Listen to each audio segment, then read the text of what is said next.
앤디 워홀의 가장 유명한 작품들 중에 대부분은요 실크 스크린 기법으로 제작된 그림들입니다. 실크 스크린은 판화 기법 중 하나로 스크린판의 미세한 구멍으로 잉크를 밀어내 찍는 방법인데요. 판화 기법이기 때문에 같은 모습의 그림 여럿을 찍어낼 수 있죠. 대체 앤디 워홀은요 다른 예술가들과는 달리 왜 실크 스크린 기법을 이용했을까요? 앤디 워홀이 활동하던 1960년대에는요 포드주의가 유행하던 때였습니다. 포드주의는 컨베이어 벨트를 만들고 각각의 자리에서 한 명이 일관된 작업 과정만 반복하게 함으로써 대량 생산이 가능하게 하는 시스템입니다.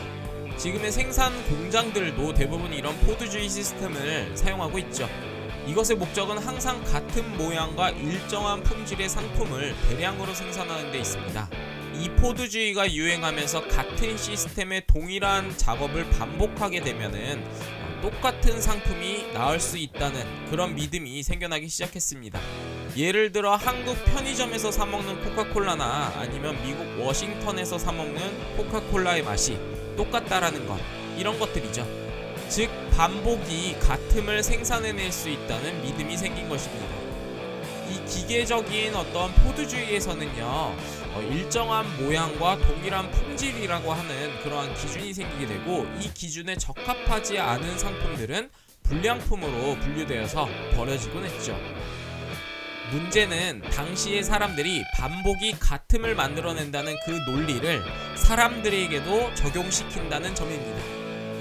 그들은 같은 사회에 있고 똑같은 그런 시간을 반복적으로 우리가 보내고 있다는 그 이유만으로 남자는 이래야 해, 여자는 이래야 해, 이 나이에는 이러한 것들을 해야 하고 또 이 나이에는 이런 것들을 해야 하는 것이 당연해 라고 어떠한 기준을 만들고 그 기준에 맞춰서 사람들을 판단합니다. 그리고 그 기준에 적합하지 않으면은 이상한 사람으로 치부하곤 하죠. 이에 대해 앤디 워홀은요 다른 생각을 가지고 있었어요. 앤디 워홀은 반복이 같음을 생산해내지 않는다는 것을 증명하기 위해서 실크 스크린 기법으로 작품을 제작하기 시작했습니다. 그는 실크 스크린 기법을 이용하면서요 같은 도안을 사용했어요. 그래서 그 같은 도안 안에 잉크를 집어넣고 그것을 밀어내서 찍어내는 방법으로 그렇게 작품들을 완성해 나갔죠. 이 같은 모습은요 똑같은 제형에다가 같은 작업을 반복하고 있는 기계와 같은 그런 모습이었죠.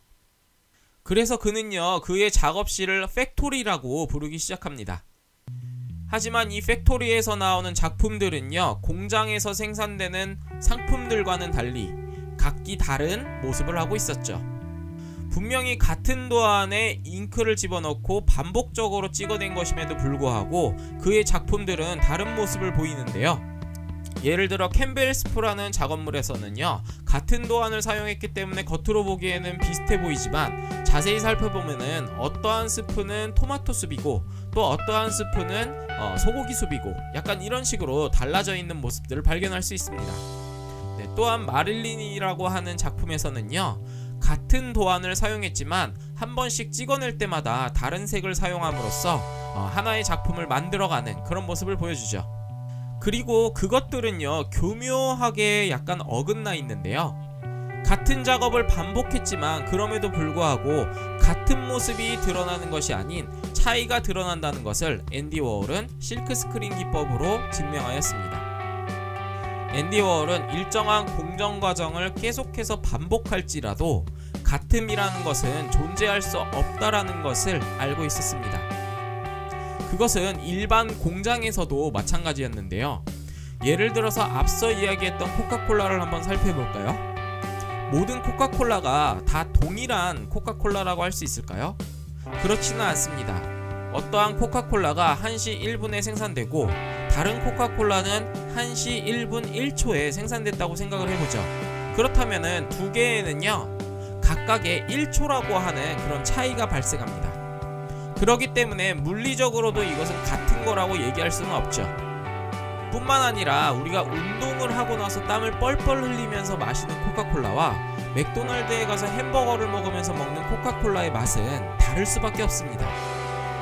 동일한 공정 과정의 반복이 일어났지만 그 코카콜라는 사람에 따라서 어떻게 받아들여지는지 그런 이미지의 차이가 있을 수밖에 없습니다.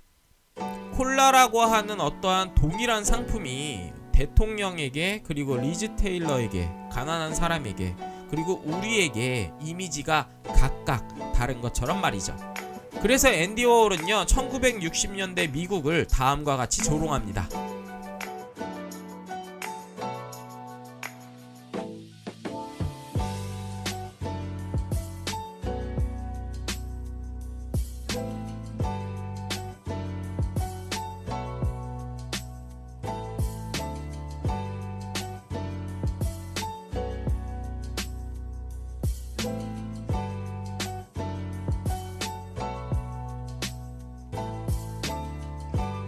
동일한 반복이 계속해서 지속될지라도 엄밀히 말해서 같은 제품이 생산된다는 것은 불가능한 것이죠. 이 똑같음이라는 것이 존재할 수 없기 때문에 기준이라는 것도 사실은 존재할 수 없습니다. 모든 사람들이 30살을 겪고 또 역사적으로 30살을 겪었던 사람들의 어떠한 표본을 떼어내서 이것이 기준이고 이 기준에 합당하지 않은 사람들은 이상한 사람이야 라고 말하는 것은 불가능한 것입니다. 앤디 워홀은 이 점을 간파했던 것이죠. 세상은 반복의 연속입니다. 우주는 같은 일을 반복하고 인간의 역사는 반복적으로 일어납니다. 나 개인의 삶도 반복의 연속입니다. 문제에 맞닥뜨리고 그것을 해결하고의 연속이죠. 하지만 그렇다고 해서 우리는 항상 같은 결과를 내지 않습니다. 그래서 우리는 반복한다는 이유만으로 같음을 기대해서는 안 되고 그 같음에서 나오는 기준을 세울 필요도 없습니다. 오히려 우리는 반복은 차이를 만들어낸다는 것을 인정해야만 하죠. 네, 그래서 사회에서 정한 그 기준에 내가 조금 벗어날지라도 내가 그것에 모자른다고 생각할 필요는 없습니다. 왜냐하면 그 기준은 반복이 같음을 낳을 수 있다라고 하는 그 믿음에서 비롯된 것입니다. 앞서 이야기했지만 반복은 절대로 같음을 이뤄낼 수 없습니다. 오히려 반복은 차이를 만드는 것이죠. 반복은 차이를 만들고 차이는 개인을 만든다는 것. 이것이 앤디 워홀이 실크 스크린을 이용해서 작품을 제작했던 이유입니다.